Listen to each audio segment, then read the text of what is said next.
5월 27일 목요일 아침입니다. 하나님의 말씀 묵상하며 하루를 시작하겠습니다. 기도하겠습니다. 하나님, 이 아침 주님 앞에 나옵니다.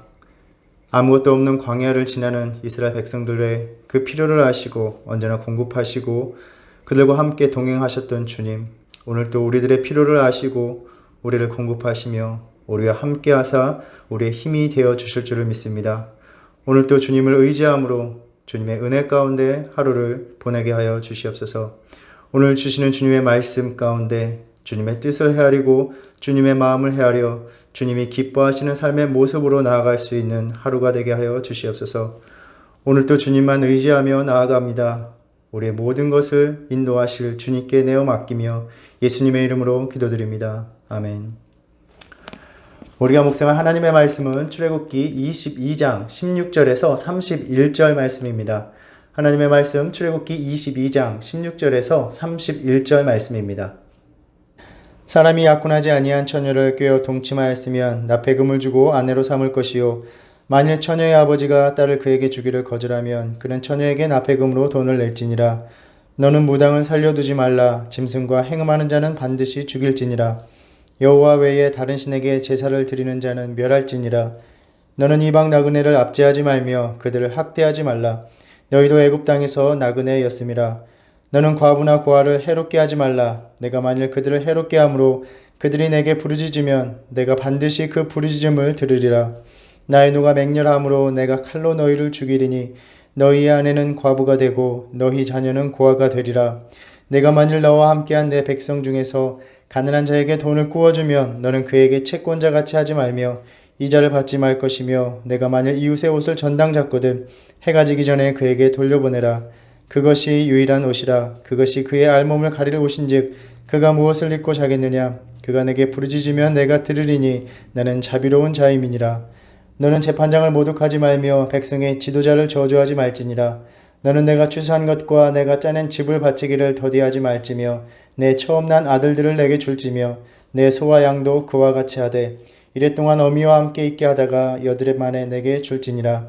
너희는 내게 거룩한 사람이 될지니 들에서 짐승에게 찢긴 동물의 고기를 먹지 말고 그것을 개에게 던질지니라. 아멘. 하나님께서 이스라엘 백성에게 율법을 주심으로써 하나님의 백성으로서 살아가야 할 그 삶의 법도들을 가르쳐주고 계십니다. 하나님께서 이 율법을 주시고 이 율법을 따르는지 시험하신다라고 하셨습니다. 우리는 아주 후대에 이러한 율법들을 읽으면서 그 당시의 사회 문화적 배경에서 그 율법의 합리적 근거를 찾으려고 노력하기도 합니다. 그러나 하나님께서 이스라엘 백성들에게 주시는 이 규례와 명령들은 근본적으로 사회학이나 윤리의 영역의 문제이기 이전에 창조주된 하나님과의 관계에 속한 것으로서 신앙적이고 신학적인 문제였습니다.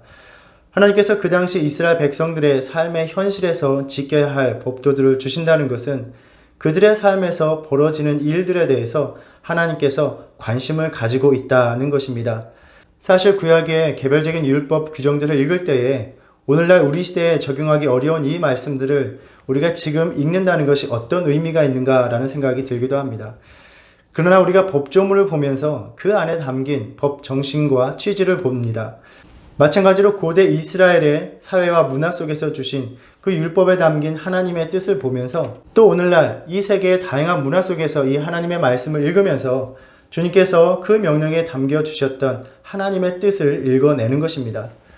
우리가 십계명에 담긴 하나님의 뜻을 살펴보았듯이 주님의 율법 안에는 하나님을 향한 사랑과 그 사랑을 바탕으로 이웃을 사랑하는 원리가 그 당시의 사회 관습 안에서 실천되도록 주신 규정들입니다. 오늘날 문자 그대로 적용할 수 있느냐의 문제가 아니라 그 안에 담긴 하나님의 뜻이 얼마나 엄중한 것이며 오늘날 우리의 삶 속에서 어떻게 실천할 수 있느냐를 다시 되새겨야 하는 것입니다. 오늘 본문 31절에 너희는 내게 거룩한 사람이 될지니 라고 말씀합니다. 거룩한 삶을 사는 것, 하나님을 닮아서 하나님께서 원하시는 뜻을 따라 주어진 우리의 사회와 문화 속에서 살도록 명령하시는 것입니다. 정혼하지 않은 처녀를 꿰어서 동침한 자에 대한 율례는 고대 사회에서 여자와 그 아버지에 대한 재정적인 문제에 초점을 맞추고 있습니다. 이 남자는 여인의 결혼 비용을 대고 그녀와 결혼해야 합니다. 이때 지불하는 비용은 그 여자가 다른 가족에게로 시집가지 못할 것에 대해서 그 가족에게 지불하는 배상금이며 아마도 그의 아버지나 남편이 세상을 떠날 때에 그녀 자신에게 돌려주었을 것이다 라고 말하기도 합니다. 만일 여자의 아버지가 둘의 결합을 마음에 들어하지 않는다면 17절에서와 같이 이 여인이 다른 사람과 혼인을 치를 수 있을 정도의 비용을 지불해 주어야 했습니다. 그리고 그 다음에는 사형에 처할 세 가지 범죄를 다루고 있습니다. 무당과 짐승과 행음하는 자, 다른 신에게 제사 드리는 자, 즉 우상 숭배를 하는 자는 반드시 죽여야 한다라고 명하셨습니다. 이와 같이 극형에 처하는 것은 이러한 범죄가 아주 심각하기 때문입니다. 우상 숭배의 행위들이 이스라엘 백성들의 삶에 스며들 때 이것이 얼마나 심각하게 하나님께서 보시기에 가증한 삶으로 살아가게 만드는 것인지 그 멸망의 역사를 통해서 증명되었습니다. 짐승과 행음하는 것은 단순한 성적 문란이 아니라 다산과 복을 가져오는 당시의 주술적인 관행에서 비롯된 것으로 보입니다. 이스라엘 백성들이 들어가는 가나안 땅에 있었던 풍습들로 이것들에 유혹되고 물들 수 있는 아주 가증한 행위들이었습니다. 신명기 18장 9절에서 내 하나님 여호와께서 내게 주시는 땅에 들어가거든 너는 그 민족들의 가증한 행위를 본받지 말 것이니 그의 아들이나 딸을 불 가운데로 지나게 하는 자나 점쟁이나 길흉을 말하는 자나 요술하는 자나 무당이나 진언자나 신접자나 박수나 초혼자를 너희 가운데 용납하지 말라. 이러한 일을 행하는 모든 자를 여호와께서 가증히 여기시나니 이런 가증한 일로 말미암아 내 하나님 여호와께서 그들을 내 앞에서 쫓아내시느니라 라고 경고하셨습니다. 우리가 들여다볼 것은 주님께서 오늘 본문에서 명하시는 것이 단지 그러한 행위를 하지 말라는 것이 아닙니다. 그러한 자들을 살려두지 말라. 반드시 죽여라. 멸할지니라 라는 것입니다. 멸하다 라는 말은 거룩한 전쟁과 관련돼서 전리품의 어떤 것도 사람이 쓰지 못하도록 완전히 소멸시키는 것을 말합니다. 동참하는 것이 아니라 그러한 행위를 용납하는 것 자체가 심각한 문제입니다. 이러한 것들이 이스라엘 백성들 가운데 끼칠 해악이 너무나도 크기 때문입니다. 오늘날 우리가 살아가고 있는 이 사회의 단면은 가나안보다 더하면 더했지 결코 덜하지 못합니다.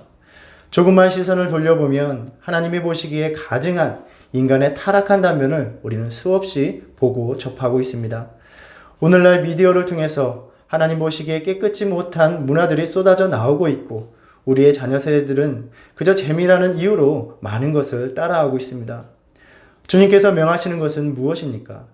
너희가 주변의 우상 숭배의 모습을 아무렇지도 않게 두고 보는 것이 문제이다 라는 것입니다. 우리는 그러한 우상 숭배의 세상 풍조가 우리 안에 들어와 있는 것에 대해서 점점 무감각해지고 있습니다. 철저하게 이러한 것들을 밀어내지 않으면 결국 우리는 그러한 것들을 자연스럽게 받아들이고 삼킴을 당합니다. 솔직히 말해서 오늘날 교회의 많은 활동들에도 결코 기독교적이지 않은 요소들이 자연스럽게 오래된 문화라는 이유로 자리 잡고 있는 것을 봅니다. 하나님께서 죽이라는 명령을 통해서 결코 용납하지 말라고 명하십니다. 이스라엘의 잘못, 우리들의 불순종은 그러한 우상 숭배 풍습들을 그저 무감각하게 바라보는 것에서 이미 시작된 것입니다. 오늘 이 아침 이러한 것을 용납하지 않음으로써 하나님 앞에서 거룩함을 지켜내라고 명령하고 계십니다. 로마서 12장에서 바울 사도는 말합니다. 그러므로 형제들아 내가 하나님의 모든 자비하심으로 너희를 권하노니 너희 몸을 하나님이 기뻐하시는 거룩한 산 제물로 드리라. 이는 너희의 드릴 영적 예배니라. 너희는 이 세대를 본받지 말고 오직 마음을 새롭게 함으로 변화를 받아 하나님의 선하시고 기뻐하시고 온전하신 뜻이 무엇인지 분별하도록 하라. 이 말씀은 다시 말해서 너희가 이 세대를 본받는 삶의 양태를 가지면 하나님 앞에 거룩한 산 제물이 되지 못한다는 말입니다.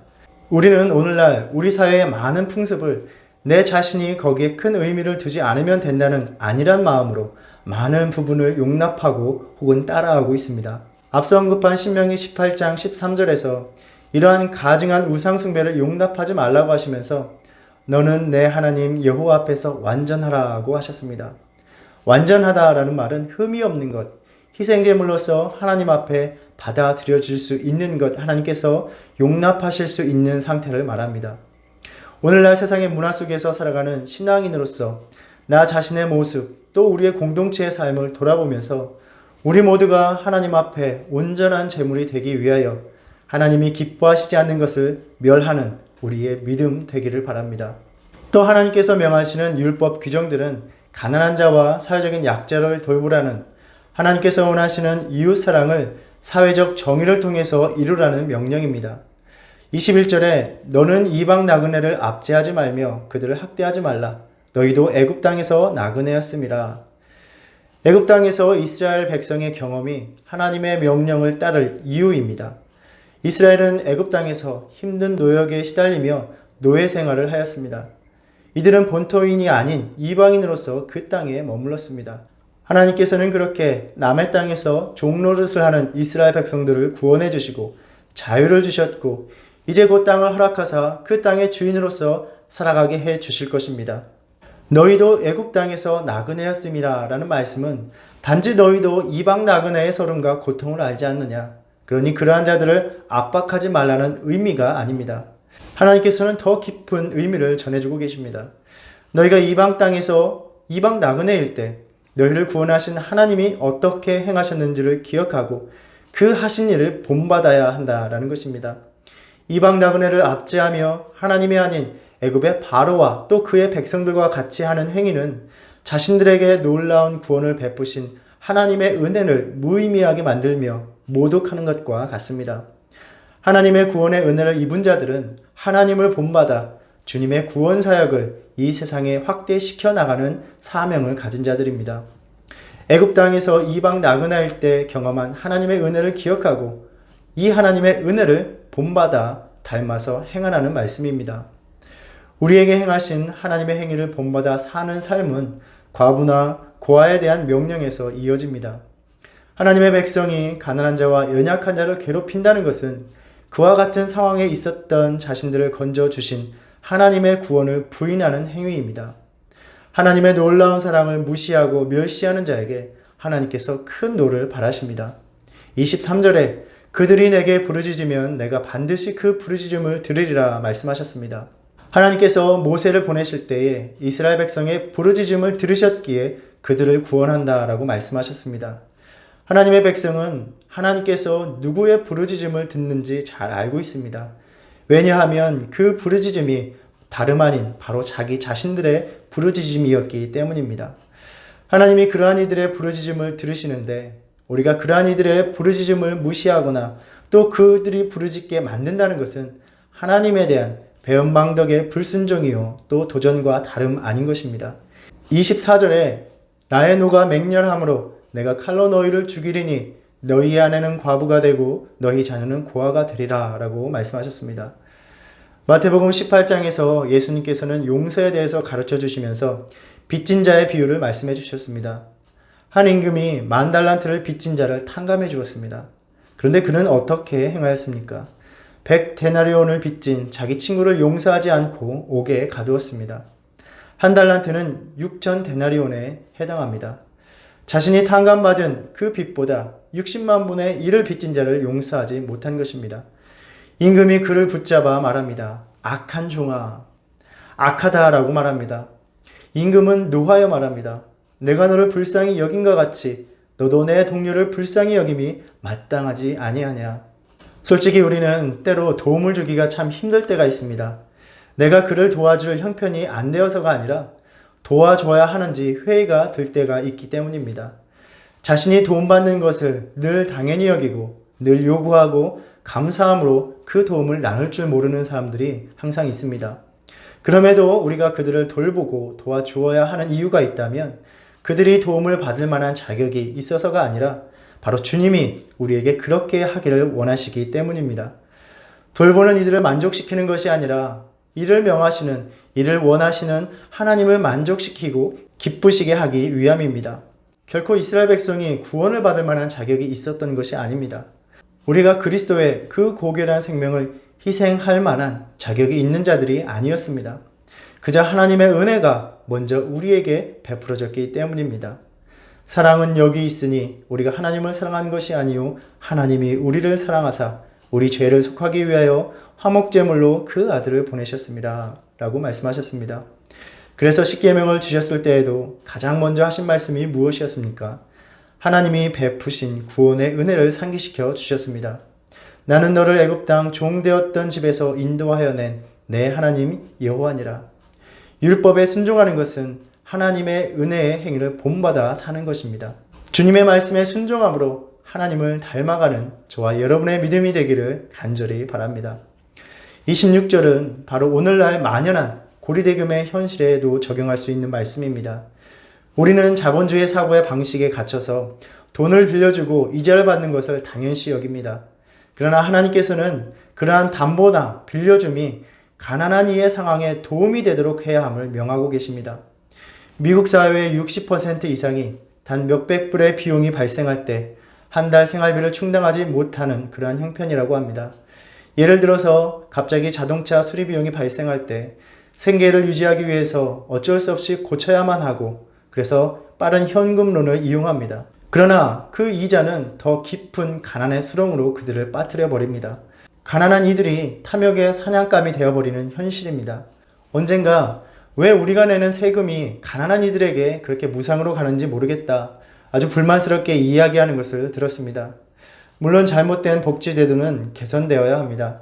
그러나 하나님의 이 말씀들 앞에서 약자의 어려운 이들을 향한 우리의 믿음이 세상의 복지제도도 따라가지 못하는 현실이 씁쓸하기도 하였습니다.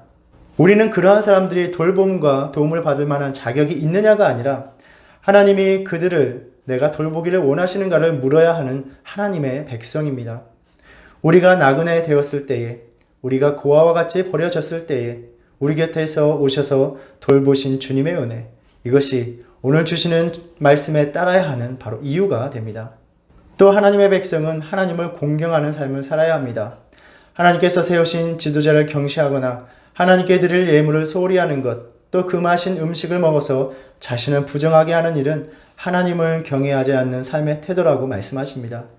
당시의 문화적인 배경을 넘어서서 그 안에 담긴 하나님의 뜻의 요지는 하나님의 백성으로서 하나님께서 원하시는 구별된, 성별된 삶을 살아가기를 애써야 한다라는 말씀입니다.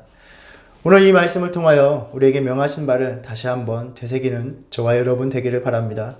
주님은 오늘날 너희가 세상을 따르지 않을 뿐더러 그러한 것을 결코 용납하지 않는 삶을 살라고 명하십니다.